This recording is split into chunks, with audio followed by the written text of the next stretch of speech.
Anong nangyari sa milyon-milyong mga bangkay noong World War?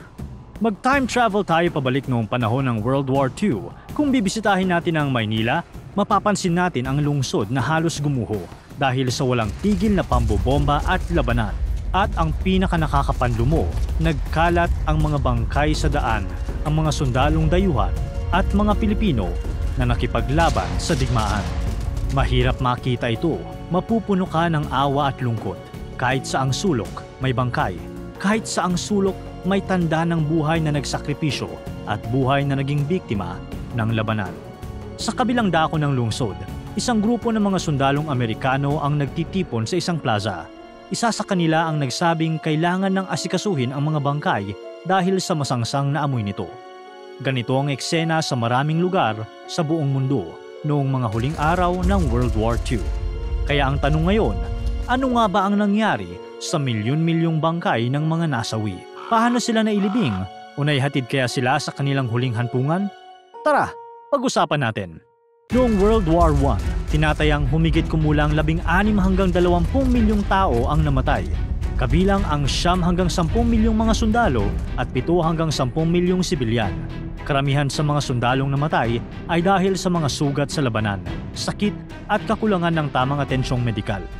Ang mga armas tulad ng artillery, small arms at poison gas ang naging pangunahing dahilan ng kamatayan ng marami. Habang ang World War II ang naging pinakamadugo at pinakamaraming nasawi sa kasaysayan, sa loob lamang ng 6 na taon, humigit kumulang 70 hanggang 85 milyong tao ang namatay dahil sa World War II. Ito ay katumbas ng 3% ng populasyon ng mundo noon. Ang mga bangkay ay nagkalat sa mga battlefield, nakabaon sa mga gumuhong gusali at nakalutang sa mga karagatan. Hindi mo halos gugustuhing makita kung gaano kabrutal ang nangyayari noong araw. Sibilyan ang pinakaapektado sa digmaang ito. Tinatayang humigit kumulang 50 milyong sibilyan ang namatay dahil sa deliberate na genocide, massacres, mass bombings, mga sakit at pagkagutom. Para sa mga sundalo, kritikal ang pagtanggal ng mga bangkay mula sa battlefield. Hindi lamang ito para sa kalinisan, kundi pati na rin para sa moral ng mga tropa.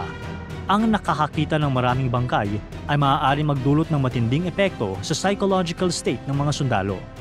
Noong Allied invasion sa Normandy, halimbawa, ang pag-alis ng mga bangkay mula sa mga beach ay top priority. May mga taong naka-assign para alisin ang mga bangkay ng mga Allied at German forces. Minsan, kailangan pa nilang sumisid sa ilalim ng tubig para mailabas ang mga bangkay mula sa mga lumubog na landing craft. Isipin mo na lang kung gaano karaming bangkay sa tubig ang kailangan nilang iahon sa kadadalhin sa tabing dagat. Pagkatapos mailabas ang mga bangkay mula sa tubig, ang mga ito ay dinadala sa mga temporary collection points sa beach. Dito, magsisimula ang mahirap at maselang proseso ng pag-identify sa mga nasawi. Pagkatapos nito, ang mga bangkay ay inilalagay sa mga body bags at inililibing sa mga temporary graves malapit sa tabing dagat. Ang mga temporary graves na ito ay madalas na mass graves dahil sa dami ng mga bangkay. Minsan, gumagamit pa sila ng bulldozer para mas mabilis ang paglilibing. Habang tumatagal ang digmaan at dumadami ang mga nasasawi, naging mas maayos at organisado ang paraan ng mga bansa sa pag-asikaso ng mga bangkay. Ang Germany, halimbawa, ay nagtatag ng mga mass graves malapit sa mga riles ng tren. Ang kanilang plano ay gawing mga military cemetery ang mga ito pagkatapos ng digmaan. Kaya lang, nang lumala na ang sitwasyon, nagsimula na silang maghukay ng mass graves kung saan-saan. Ang United States naman ay nagtatag ng isang special unit na tinawag na Quartermaster Graves Registration Service o GRS. Ang mga miyembro nito ay sumailalim sa special trainings, kabilang na ang panonood ng mga autopsy at paggawa ng model cemeteries. Sila ang responsable sa pag-recover, pag-identify at paglilibing ng mga namatay na sundalo. Ang pagiging GRS ang trabahong mahirap gustuhin. Delikado ito at nakakasuka. Minsan ay kailangan pa nilang sumama sa unang batch ng mga sundalo sa mga major operation tulad ng D-Day. Hinahanap nila mga bangkay sa iba't ibang lugar, katulad ng nagyayelong battlefield o sa mga malawak na gubat. Mahirap ang pag-identify sa mga bangkay. Sa mga nasunog na tangke, minsan mga natunaw na singsing, alahas at ngipin na lang ang natitira. Ang dog tags ang pangunahing paraan ng pag-identify. Pero kapag wala ito, kinukuha nila ang fingerprints at dental charts. Minsan, Naglalagay pa sila ng special liquid sa mga daliri para makakuha ng maayos na prints o di kaya'y kailangan pa nilang tanggalin mismo ang balat sa dulo ng mga daliri. Hindi lang mga bangkay ang kinukuha ng GRS. Iniipon din nila ang mga personal belongings ng mga nasawi tulad ng wallet, singsing, relo at mga litrato. Nilinis nila ang mga ito at ipinadala sa mga pamilya. Ang mga bagay na may dugo o hindi na pwedeng iuwi ay sinisira na lang sa battlefield. Ang mga sandata at bala naman ay ibinibigay sa mga sundalong kakailanganin ang mga ito.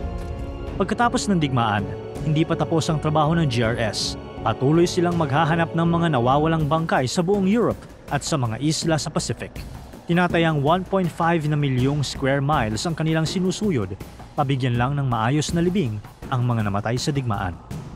Noong 1945, inaprubahan ng gobyerno ng United States ang pagbabalik ng mga bangkay ng mga Amerikano sa kanilang bansa. Ang programang ito na nagkakahalaga ng $191 million ay nagbigay daan sa mga pamilya ng 170,000 na namatay na mga sundalo na mailibing ang kanilang mga mahal sa buhay sa sarili nilang bayan. Mahigit 60% ng mga pamilya ng mga nasawi sa World War II ang piniling ibalik ang mga labi sa United States. Marami rito ang inilibing sa mga National Cemetery sa Amerika na noon ay pinamamahalaan ng Army.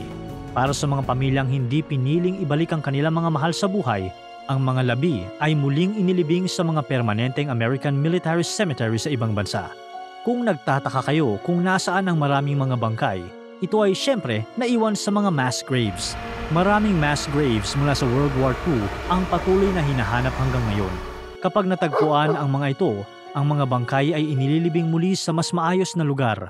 Sa ilang lugar, ang mga dating mass graves ay ginagawang mga war cemetery o memorial site. Pero marami pang mass graves ang hindi pa natatagpuan. Ang ilan sa mga ito ay maaaring nasa ilalim ng mga public places, private properties, o maging sa ilalim ng mga bagong buildings. Ang paghahanap at pag-identify sa mga mass graves ay patuloy na nangyayari. Sa Białystok, Poland, halimbawa, noong 2021, ay natuklasan ng isang mass grave na may labi ng humigit kumulang 500 tao. Sa Slovenia naman, may 6 na mass graves na naglalaman ng labi ng libu-libong tao. Ang mga discoveries na ito ay nagpapakita na kahit mahigit 75 taon matapos ang World War II, marami pa ring hindi natatagpo ang mga biktima ng digmaan. Kaya huwag ka na rin magtaka kung bakit palaging pinaghihinala ang dating sementeryo ang eskwelahan mo, kasi hindi natin alam kung ano ang nasa ilalim nito. Sa Pilipinas, maraming mass graves ang natuklasan sa iba't ibang bahagi ng bansa dahil sa madugong World War II. Isa sa mga pinakakinatatakutan ay ang natuklasan sa Lipa, Batangas. Noong 1945, ang Japanese forces ay walang awang tumapos ng mga buhay ng humigit kumulang 500 sibilyan, kabilang ang mga bata at matatanda, sa lugar na tinawag na Lipa Massacre. Naging mahirap ang pag-recover at pag-identify sa mga bangkay. Una, dahil sa init na nagpabilis sa decomposition ng mga bangkay. Pangalawa, kulang ang resources at teknolohiya noong panahon na iyon, kaya naging napakahirap ng proseso ng pag-identify. Maraming bangkay ang hindi na nakilala, pero sa kabila nito, nagkaroon pa rin ng mga pagsisikap na mabigyan ng dignidad ang mga namatay. Isang memorial shrine ang itinayo sa lugar ng massacre para alalahanin ng mga biktima. Sa iba pang bahagi ng bansa, tulad ng Bataan at Corregidor, may mga war memorial at museum na nagsisilbing paalala sa mga sakripisyo ng mga Pilipino at Amerikano sa panahon ng digmaan.